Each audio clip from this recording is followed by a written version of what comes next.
ታላቁን የዐቢይ ጾም ከጀመርን 6ኛ ሳምንት ላይ ደርሰናል። ይህን ሳምንት ቅድስት ቤተ ክርስቲያን ገብርኄር የሚል ስያሜ ሰጥተዋለች። በስመ አብ ወወልድ ወመንፈስ ቅዱስ አሐዱ አምላክ። በስመ አብ ወወልድ ወመንፈስ ቅዱስ አሐዱ አምላክ። በስመ አብ ወወልድ ወመንፈስ ቅዱስ አሐዱ አምላክ አሜን። ገብርኄር በጎ አገልጋይ ማለት ሲሆን የስያሜውን መነሻ የምናገኘው በዕለቱ ሥርዓተ ቅዳሴ ከሚነበበው የወንጌል ክፍል የማቴዎስ ወንጌል ምዕራፍ 25 ቁጥር 14 እስከ 30 ካለው ኃይለ ቃል ላይ ነው። ጌታችን መድኃኒታችን ኢየሱስ ክርስቶስ በምሳሌ መስሎ ካስተማራቸው ትምህርቶች መካከል አንዱ የሆነው ይህ የዛሬው ወንጌል አስተማሪ የሆኑ መሠረታዊ ጉዳዮቹን በውስጡ ይዟል። በተለይ ምንም እንኳን የቤተ ክርስቲያን ኃላፊነት የገሌና የገሊት ተብሎ ባይወሰንም ቅድስት ቤተ ክርስቲያን ባላት የአገልግሎት መዋቅር መሠረት የኃላፊነትን ቦታ ይዘው ለሚያገለግሉ ሰዎች አትኩሮት ሊሰጥባቸው የሚገባቸውን ነጥቦች ይጠቁማል። ይህን ለማየት ያመቸን ዘንድ ከታሪኩ የመጀመሪያ ክፍል በመነሳት ዋና ዋና የሆኑ ሐሳቦችን በአትኩሮት መመርመር ጠቃሚ ነው። በምሳሌያዊው ታሪክ መጀመሪያ ላይ የምናገኘው አንድ መንገድ ሊጀምር ያሰበ ሰው ከመሄዱ በፊት አገልጋዮቹን ጠርቶ ለእያንዳንዳቸው እንደ ችሎታቸው መጠን ለአንዱ 5 ለአንዱ 2 እንዲሁም ለሌላኛው 1 መክሊት ነግደው ያተርፉበት ዘንድ እንደሰጣቸው ነው። ገና ከታሪኩ መጀመሪያ እንደምንረዳው የአገልጋዮቹ ጌታ ምንም እንኳን እርሱ ለመንገድ ቢዘጋጅም ሀብቱ ግን በተዘጋ ቤት ውስጥ ተቆልፎበት እንዲቀመጥ አልፈለገም። በዚህም አገልጋዮቹን ጠርቶ ገንዘቡን ባደራ ተቀብለው እንዲያተርፉበት ማዘዙን እንደ ማስረጃ ልናቀርብ እንችላለን። ሆኖም ግን ማትረፍ በመፈለጉ ብቻ ገንዘቡን ያላግባብ አልበተነም። ነገር ግን ለእርሱ ቀረቤታ የነበራቸውን አገልጋዮቹን ጠርቶ ያውም እንደየችሎታቸው መጠን ኃላፊነቱ ሳይከብዳቸው እንዲሰሩበት ገንዘቡን አከፋፈላቸው። ይህ ጌታ ቅንነትና ርኅራኄ የበዛለት እንደሆነ የሚያመለክተን ነገር አለ። ይኸውም ለአገልጋዮቹ ኃላፊነትን ቢሰጥም እንኳን ከእነርሱ ጋር በነበረው ቀረቤታ ማን ምን መስራት ይችላል የሚለውን ከግምት ውስጥ በማስገባት ለእያንዳንዳቸው እንደ ኃላፊነት የመሸከም አቅማቸው 5 2 1 እያደረገ መስጠቱ ነው። ምናልባት ስስት ባልተቀላቀለው ስሜት ለሚያስብ ሰው የዚህ ጌታ መክሊት አሰጣጥ አድሎ ያለበት ሊመስለው ይችላል። ታሪኩን እስከ መጨረሻው ብንከታተለው ግን የሚያሳየን የባለ መክሊቱን ባለቤት ቅንነት ነው። ቀጥለን እንደምናነበው ይህ ጌታ ለአገልጋዮቹ አትርፉበት ብሎ መክሊቱን ሰጥቷቸው በሄደበት አገር አልቀረም። ይልቁንም እያንዳንዱ በተሰጣቸው መክሊት ምን እንደሰሩበት ሊቆጣጠራቸው እንደመጣ እናነባለን። ስለዚህ አገልጋዮቹ በሰጣቸው መክሊት ምን እንደሰሩ እንደሚጠይቃቸው እያወቀ አቅማቸው በላይ የሆነ መክሊትን በመስጠት ምን ሰርተው የተሰጣቸውን መክሊት ያህል ማትረፍ እንደሚችሉ በማሰብ እንዲጨነቁ አልፈለገም። በተቃራኒው የምናየው ያለምንም ጭንቀት ከአእምሮአቸው በላይ ሳይሆን ባላቸው ኃይል ተጠቅመው መስራትና ማትረፍ የሚችሉትን ያህል መክሊት እንደሰጣቸው ነው። ከብዙ ጊዜም በኋላ የእነዚያ አገልጋዮች ጌታ በሰጣቸው መክሊት ምን እንደሰሩበት ሊቆጣጠራቸው ሲመጣ 5 መክሊት ተቀብሎ የነበረው ሌላ 5 እንዲሁም 2 መክሊት ተቀብሎ የነበረው ሌላ 2 መክሊት አትርፎ ጌታቸው ፊት እንደቆሙ ያ ጌታም በእነዚህ አገልጋዮቹ ታማኝነት ተደስቶ ወደ ደስታው እንዳስገባቸው እናያለን። በተቃራኒው ደግሞ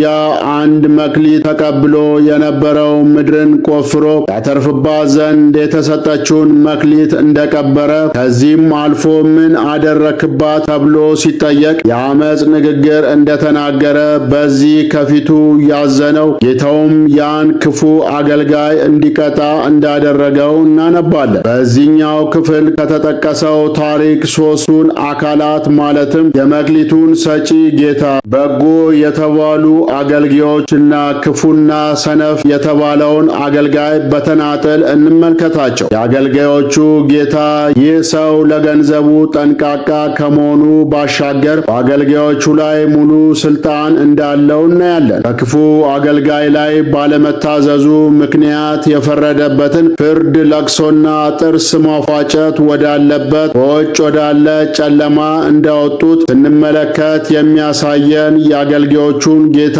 ታላቅ ስልጣን ነው። ምንም እንኳ ስልጣኑ ጽኑ ቢሆንም ይህ ጌታ ፍርዱ ግን በእውነት ላይ የተመረኮዘ መሆኑን ደግሞ በድካማቸውም ታግዘው በተሰጣቸው መክሊት ላተረፉት በጎ አገልጋዮች የሰጣቸውን ፍጹም ደስታ መጥቀስ ይቻላል። በጎ አገልጋዮቹ በአገልጋዮቹ ጌታ በጎ አገልጋዮች የተባሉት 5 መክሊት የተቀበለውና 2 መክሊት የተቀበለው ናቸው። እነዚህ ጋር ማስተዋል የሚገባው እነዚህ ሁለቱ አገልጋዮች በጎ አገልጋዮች ለመባል ያበቃቸው አስቀድመው ብዙ ወይንም የተሻለ ቁጥር ያለው መክሊት ለመቀበል መብቃታቸው አይደለም። ጉዳዩ የመክሊቱ ቁጥር ሳይሆን በተሰጣቸው መክሊት መጠን የሚገባቸውን ያህል ደክመው ማትረፍ መቻላቸው ነው። ወይንም ያ ባለ 1 መክሊት አገልጋይ ከሁለቱ ያሳነሰው ከአንድ በላይ መክሊት መቀበል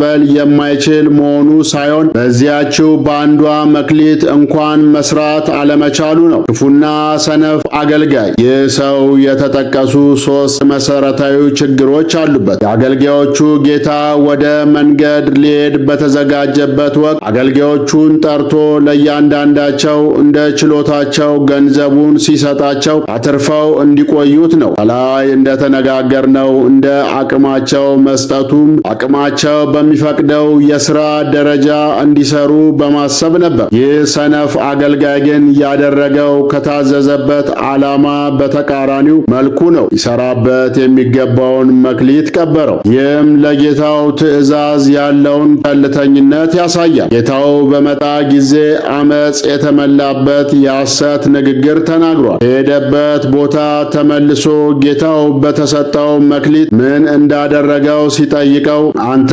ካልዘራበት የምታጭ አልበተንክበት የምትሰበስብ ጨካኝ ሰው እንደሆን ካውቃለሁና ስለፈራው ሄድሁና መክሊትን በምድር ውስጥ ቀበርኩት ሲል መለሰለት። ይህ ንግግር ከአመጽ ንግግርነቱ በተጨማሪ ውሸት አለበት። ምክንያቱም እርሱ እንዳለው ጌታው ካልዘራበት የሚያጭ ካልበተነበት የሚሰበስብ ጨካኝ ሰው ቢሆን ኖሮ ያደርግ የነበረው ምንም ትርፍ ሳይሰጠው ከነትርፉ 2 መክሊቶችን ይጠይቀው ነበር። ነገር ግን ተጽፎ የምናነበው ትርፉን ከመጠየቅ በፊት 1 መክሊት ሰጥቶት እንደነበረ ነው። ይህ ማለት ደግሞ አስቀድሞ ገንዘቡን ዘርቶ ነበር ማለት ነው። ለዚህ ይህ ጌታ ዘርቷልና ማጨድ ይገባዋል። በትኗልና መሰብሰብም መብቱ ነው። እርሱ መስራት ሲሳነው እንኳን እድሉን ለሌሎች አልሰጠም። ይህ ሰው የተሰጠው መክሊት በትርፍ ሊመልስ እንደሚገባው ጠንቅቆ ያውቃል። ምክንያቱም ገና ሲቀበል ከጌታው የተቀበለው ትእዛዝ ነውና። ስለዚህ ምንም እንኳን መውጣት መውረድ ቢከብደውም ወጥቶ ወርዶ ማትረፍ ለሚችሉ ሰዎች አለመስጠቱ ተጨማሪ ጥፋቱ ነው። ይህን እንዳያደርግ ያሰረው ደግሞ ውስጡ የተቀረጸው የአመጽ መንፈስ ነው። ጌታው መጥቶ ስለ ትርፉ ሲጠይቀው የሚመልስለትንም ረብ የለሽ ምክንያት እንደ መከላከያ አድርጎ ማሰቡ አእምሮ ሌላ አማራጭ እንዳያስብ የዘጋበት ይመስላል። የመጽሐፍ ቅዱስ መተርጉማን አባቶች የዚህ ምሳሌያዊ ታሪክ ምስጢር ሲያስተምሩ የአገልጋዮቹ ጌታ የፍጡራን ጌታ የሆነ የእግዚአብሔር ምሳሌ እንደሆነ እንዲሁም 3ቱ አገልጋዮች በተለያየ ደረጃ ያሉ ምዕመናንን እንደሚወክሉ ያስተምራሉ። ከዚህ የወንጌል ክፍል ምን እንማራለን? ከተጠቀሰው ታሪክ የምንማራቸው ብዙ ነገሮች ቢኖሩም አበይት የሆኑትን 2ቱን እንመልከታቸው። ለእያንዳንዳችን ከእግዚአብሔር የተሰጠ ስጦታ እንዳለ እንረዳበታለን። እግዚአብሔር እያንዳንዳችን በሃይማኖት ሆነን የምናፈራውን ፍሬ ይፈልጋል። ምንም እንኳን ከኛ ፍሬን ቢፈልግም ያን ፍሬ ማፍራት የምንችልበትን ኃይል ግን የእግዚአብሔርን ልጅነት ካገኘንበት ከዕለተ ጥምቀት ጀምሮ እንደሚያስፈልገን መጠን እየሰጠን ነው። ከእግዚአብሔር ዘንድ ዘንድ የተቀበልናቸው ስጦታዎች በቁጥር እጅግ ብዙ ቢሆኑም በአይነታቸው ግን ለሁለት ከፍሎ ማየት ይቻላል። የመጀመሪያው እያንዳንዱ ክርስቲያን ዳግመኛ በመወለድ ምስጢር ያገኘው የእግዚአብሔር ልጅነት ጸጋና ከልጅነት ጋር በተያያዘ የሚሰጡ ስጦታዎች ናቸው። ሁለተኛው አይነት ደግሞ እንደ እግዚአብሔር ፈቃድና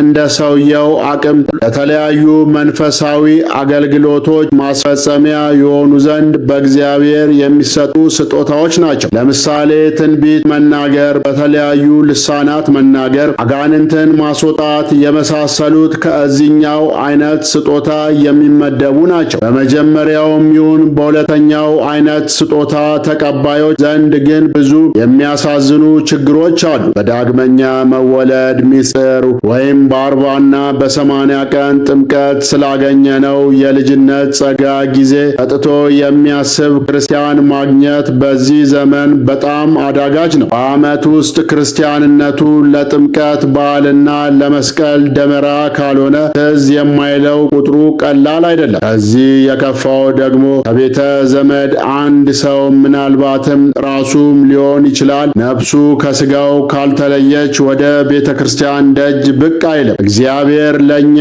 የልጅነትን ጸጋ በመስጠቱ ለኛ ያለውን ጥልቅ ፍቅሩን አሳይቶናል። ምክንያቱም ልጅነታችን ዋጋ ተከፍሎበታልና። እንዲሁ በቀላሉ አይደለም ልጆች የተባል። እኛ ልጅነትን እንድንቀበል አምላክ መከራን ተቀብሏል። የጥምቀታችን ውሃ የፈሰሰው በጦር ከተወጋው ከጌታ ጎን ነው። ወንጌላዊው ቅዱስ ዮሐንስ ይህንን ሁሉ ሲያመለክት የእግዚአብሔር ልጆች ተብለን ልንጠራ አብ እንዴት ያለውን ፍቅር እንደሰጠን እዩ። እኛ ልጆቹ እንሆን ዘንድ እግዚአብሔር ካሳየን የአባትነት ፍቅር በተጨማሪ ልጆቹ ስለመሆናችን የገባልንም ተስፋ ከአእምሮ በላይ ነው። ሐዋርያው ቅዱስ ጳውሎስ ለገላትያ ምዕመናን በላከው መልእክቱ እንኪያስ እናንተ ልጆች ናችሁ እንጂ ባሮች አይደላችሁ፣ ልጆች ከሆናችሁ በኢየሱስ ክርስቶስ የእግዚአብሔር ወራሾች ናችሁና በማለት ስለሚጠብቀን ተስፋ ነግሮናል። ለዚህ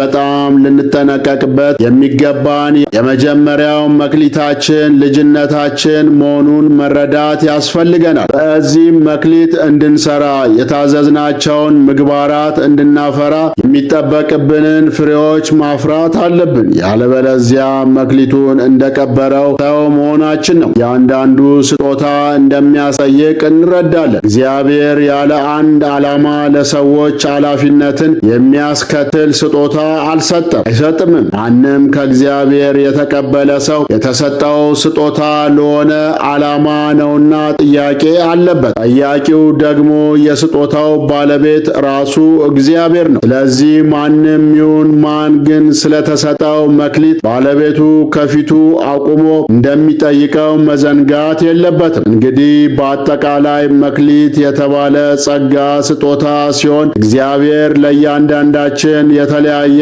ስጦታ ሰጥቶናል። በተሰጠንም ስጦታ ልናገለግልበት ያስፈልጋል። ተጨማሪ መክሊት ቃለ እግዚአብሔር ነው። የሰማናትን ቃለ እግዚአብሔር ለሌላው ማሰማት ይገባናል። ከእኛ የሚጠበቀው ማሰማቱ ብቻ ነው። በልቦናው አድሮ ሥራ የሚሠራ እግዚአብሔር መንፈስ ቅዱስ ነውና። በመሆኑም እርሱ በሰጠን የአገልግሎት በር ጸጋ በታማኝነት በማገልገል በሕይወት ዘመናችን ሁሉ መንፈሳዊውን ሀብት የምናተርፍ እንሆን ዘንድ የተላለፈልን አምላካዊ ምክር ነው። ምክንያቱም እኛ የተጠራነው ፍሬ ልናፈራና ሌላውንም ልናተርፍ መልካም ሥራን ልንሰራ እንጂ የሥጋችንን ፈቃድ በመከተል የኃጢአት ባሮች ልንሆን አይደለም። መጽሐፍ እንደሚነግረን ሁሉ እንደተጠራ እንዲሁ ይኑር ይላልና።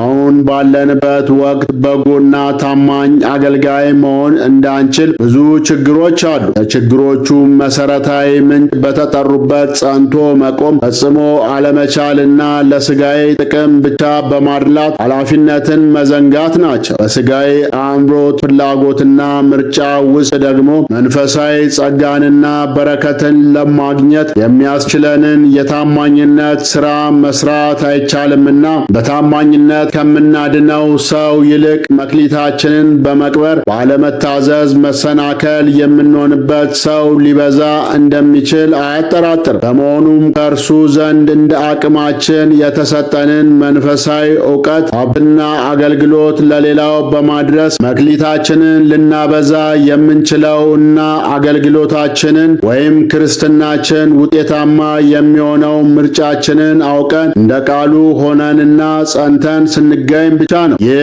ባለመሆኑ ነው ዛሬ ብዙዎቻችን በሕይወታችን ሌላውን ማትረፍ አቅቶን በእግዚአብሔርና በሰውም ዘንድ በሚያስወቅስ የስንፍና መንገድ ላይ ቆመን የምንገኘው። ለዚህም ጌታችን ኢየሱስ ክርስቶስ በመዋዕለ ሥጋዌው ጌታችሁ በምን ሰዓት እንዲመጣ አታውቁምና እንግዲህ ንቁ ብሎናል። ቃሉን የሰማንና የምናውቅ ሁላችን በሞት ላዳነን፣ በልጅነት ጸጋም ላከበረን፣ በትንሣኤውም ላረጋጋን፣ በመስቀሉ ጥልን ገድሎ ከራሱ ጋር ላሳረቀን፣ በክቡር ደሙም ሕይወትን፣ ሰላምን፣ ፍቅርን፣ በረከትንና ዘላለማዊ ደስታን ለሰጠን አምላካችን በመታዘዝ አቅማችን በሚፈቅደው አገልግሎት ጸንቶ መገኘት ተገቢ ነው። በአገልግሎት የመጽናት ምልክቱ ደግሞ አትራፊ ነው። ቅዱሳን ነቢያት፣ ቅዱሳን ሐዋርያት፣ ቅዱሳን ሊቃውንት በቤተ ክርስቲያናችን ታሪክ በአትራፊነት ይታወቃሉ። በማትረፍ ግን ራሳቸውን ለእውነት፣ ለአገልግሎት፣ ለመከራ አሳልፈው በመስጠት ነው። በትንሹ መታመን ሲባል የእኛ አገልግሎት ከፈጣሪ ቸርነት ጋር ስለማይመጣጠን በብዙ እሾማለሁ ማለቱም በመንግሥተ ሰማያት ለዘላለም ከብሮ መኖርን ነው። ከቅዱሳን ነቢያትም ሐዋርያትም ሰባ አርድእትም ሊቃውንትም የሰማነውና ያየነው እውነት ምንጊዜም ትጉ ሠራተኛ የሚሠራው መልካም ሥራ ሁሉ ለቤተ ክርስቲያንም ለሀገርም የሚሰጠው ጥቅም እጅግ ከፍተኛ መሆኑን ነው። በመሆኑም በዚህ ዘመን ልዑል እግዚአብሔር ቤተ ክርስቲያንን፣ ምዕመናንን፣ አገርንና ሕዝብን ለመምራት የጠራንና የመረጠን በአገልግሎት አደባባይ ያስቀመጠን ሰዎች እጅግ ዕድለኞች ነን። ምክንያቱም የሕዝብን ችግርና አቤቱታ ሰምቶ ተቀብሎ መፍትሔ መስጠት ትርፋማነት ነውና፣ ትርፋማነት ደግሞ ወደ ትልቁ የሹመት መሰላል መውጣት ነው። ይህ ሳይሆን ቀርቶ አገልግሎታችን ተደናቅፎ የሕዝባችን ችግር ሳይፈታ ቀርቶ የአገልግሎታችን ተቆጣጣሪ አምላካችን ቢጎበኘን አንተ ሰነፍ አገልጋይ ተብለን ወደ ውርደት አዘቅት እንዳንላክ መጠንቀቁ አይከፋም። የመሾም የመሻር የማሳደግና የማውረድ ስልጣን የእግዚአብሔር ነውና ከእናንተ መካከል አንዱን እንኳስ እንዳናስቸግር ቀንም ሌሊትም እንሰራ ነበር። በጎና ታማኝ አገልጋዮች ሆነን እንድንገኝ ጠንክረን ልንሰራ ይገባል። አነሳስቶ ላስጀመረን አስጀምሮ ላስፈጸመን ለልዑል እግዚአብሔር ክብር ምስጋና ይግባው። ወስብሐት ለእግዚአብሔር ወለወላዲቱ ድንግል ወለመስቀሉ ክቡር። ይቆየን።